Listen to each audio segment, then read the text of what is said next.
நான் பொதுவாகவே கூழாங்கல் கதை யார்ட்டுமே சொல்ல முடியாது. ஏன்னா நான் அது ஒரு ஸ்கிரிப்டாக கொடுத்தா படிக்க கொடுத்துட்டே இருப்பேன். அதை படிச்சுட்டுமே அதில் வந்து எப்பவும் இருக்கிறது இல்லை, அது யூஸ்ஃபுல்லாக இல்லை, இது இந்த என்னென்ன மாதிரியான நிறையா நண்பர்கள்ட்ட சொல்லி புரிய வைக்கிறது ரொம்ப கஷ்டமாக இருக்கும்.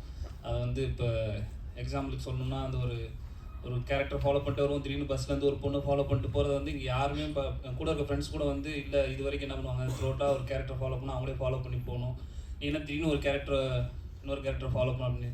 எனக்கு இது பிடிச்சிருந்தது. நான் அதை அப்படி பண்ணணுன்ற ஒரு மூடு, எனக்கு இப்படி தான் ப்ரெசென்ட் பண்ணணுன்றது எனக்கு ஒரு தாட் இருந்துகிட்டே இருந்துச்சு. தொடர்ந்து அவங்களோட உரையாடிக்கிட்டே இருந்தேன். ஒரு கட்டத்தில் வந்து ஓகே இவன் சொல்கிறது தான், அவங்க வந்து கொஞ்சம் என்னதான் அதுவும் பார்ப்போம் அப்படின்னு சொல்லி வந்துட்டாங்க.